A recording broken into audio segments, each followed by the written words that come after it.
నమస్తే నాయుడు గారు. ముఖ్యంగా ధరణి గురించి కూడా మనం మాట్లాడుకోవాలి. షూర్. రైట్. సార్, ఎట్లా ఉంది అంటే మీరు అనుకుంటున్నారు, మీరు మొన్నటిదాకా బీఆర్ఎస్ పార్టీలో ఉన్నారు, బీఆర్ఎస్ పార్టీ నుంచి సరే అక్కడ మీకు ఏ విధమైనటువంటి ఇబ్బందులు ఉన్నాయో మనకు తెలియదు కానీ బట్ బీజేపీలోకి ఇప్పుడు రావడం జరిగింది. సో ఏంటి సార్ ఇప్పుడున్నటువంటి ప్రభుత్వం మీద మీకున్నటువంటి అభిప్రాయం ఏంటి? ఎందుకంటే 10 సంవత్సరాలు అదే పార్టీలో ఉన్నారు, బీఆర్ఎస్లో చూశారు, కేసీఆర్ గారిని చాలా దగ్గరగా చూశారు. మరి ఈరోజు వాళ్ళు ఓడిపోవడానికి గల కారణం ఏంటి?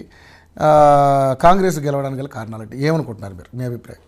నమస్తే. ముందుగా మీకు యోయో టీవీ వీక్షకులకు ముఖ్యంగా సరే మీరు అడిగిన దాంట్లో కేసీఆర్ గారికి నేను కేవలం 6 సంవత్సరాలు ఆయనకు మద్దతుదారుగా ఉన్నా.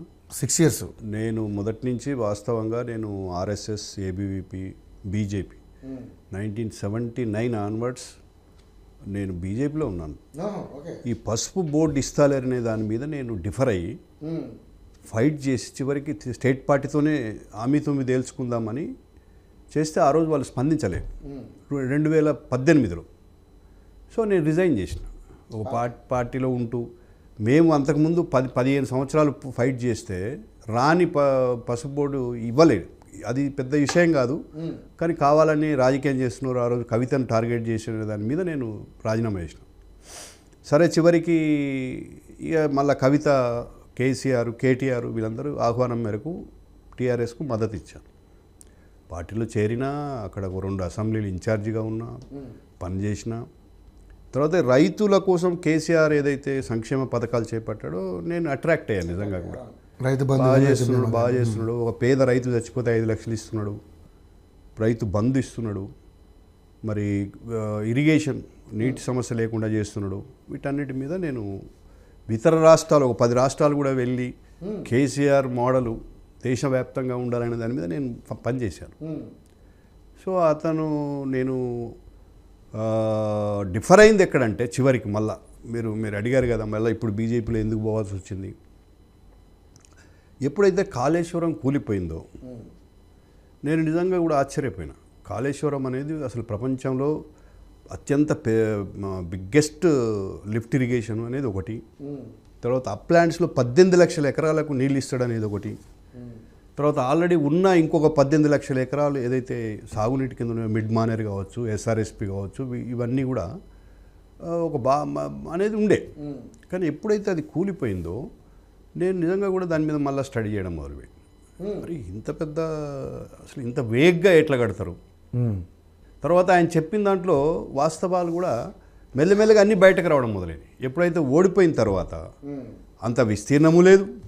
మనం చూసాం అఫీషియల్గా ఒక ప్రభుత్వం అధికారంలోకి వచ్చాక 1,00,000 ఎకరాలకు దీనికి సాగు లేదు, కొత్తగా ఇచ్చిందనేది బయట పెట్టారు కదా. సో ఇట్లా అనేక విషయాలలో కూడా వాళ్ళు చేసినటువంటి లోపాలన్నీ కూడా ఒకటి బయటపడుతున్నాయి.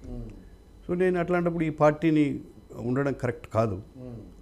మనం నిస్వార్థంగా పనిచేస్తున్నాము, రైతుల కోసం, ఏదో రైతులకు బాగు కోసం చేస్తున్నాడు అనే దాని మీద చేశాం. తర్వాత ఈ ధరణిలో కూడా ఏంటంటే లక్షలాది మంది సఫర్ అవుతున్నారు. సో దానికి కనీసం అప్పీల్ చేసుకునేటువంటి వ్యవస్థ కూడా లేదు. ఇప్పుడు ఎవరన్నా ధరణిలో ఆయనకు రావాల్సినటువంటి ఎక్స్టెంట్ లేకపోతే నువ్వు కోర్టుకు పోని పెట్టాడు. నేను కూడా సఫరర్ని ధరణి దాంట్లో, మీరు కూడా ఒక బాధితుడు. నేను సఫరర్ని.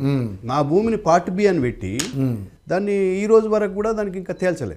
ఓకే. సో అట్లా విభేదించి నేను సరే మళ్ళీ మళ్ళా మొన్న పార్లమెంట్ ఎన్నికలప్పుడు బీజేపీలో చేరడం జరిగింది. సరే ఈ పసుపు బోర్డు ప్రధాన కారణం నేను పసుపు బోర్డు ఇస్తలేరని బయటకు పోయినా. ప్రధానమంత్రి గారు అక్టోబర్లో మహబూబ్నగర్లో నేషనల్ టర్మరిక్ బోర్డు ప్రకటించారు. మేము దానికోసం చెయ్యని పోరాటం లేదు. ఢిల్లీకి వెళ్ళి 4 సార్లు ధర్నాలు చేసినాం. ఇదే బీజేపీ అగ్రనాయకులందరూ వచ్చారు ఆ రోజు ఆ ధర్నాలకు. ఢిల్లీలో వందలాది మందితోటి నేషనల్ వైడ్ ధర్నా కూడా చేసాం. మొత్తం ముందు నిజామాబాద్ వాళ్ళని తీసుకెళ్ళి 100-150 మంది ధర్నా చేసాం. 2007లో కేసీఆర్ కూడా పూట పిలిచి భోజనం పెట్టాడు. ఆ రోజు అన్ని పార్టీలను కలిసాము. దాని మీద ఫైట్ చేస్తూ వస్తే చివరికి 2019లో నేను వారణాసి పోయి పోటీ చేశాను. 54 మంది రైతులు వెళ్ళి మోడీకి తెలవాలి ఈ విషయము, ఈ సీరియస్నెస్ తెలవాలి. ఫైల్డ్ నామినేషన్స్ కాదు, 54 మంది పోయి అక్కడ పోలీసులు నిర్బంధం వచ్చినప్పుడు కూడా మేము లైన్లో నిలబడి నామినేషన్స్ చేసాం. వారం రోజుల పాటు అది హల్చల్. ఇంటర్నేషనల్ లెవెల్లో. అవును తెలుసు, అదే ఎందుకని సో అడిగాను. మొత్తం మీద ఏదైనా ఇచ్చారు కదా, పసుపు బోర్డు ఇవ్వనన్నారు. పసుపు బోర్డు ఇచ్చారా, స్పైసీ బోర్డు ఇచ్చారా?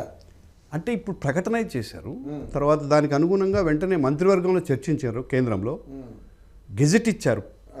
సో ఒకసారి గెజెట్ ఇచ్చినాక దాన్ని అమలు చేయడం, సరే ఇప్పుడు అమలు చేస్తామని అంటున్నారు కాబట్టి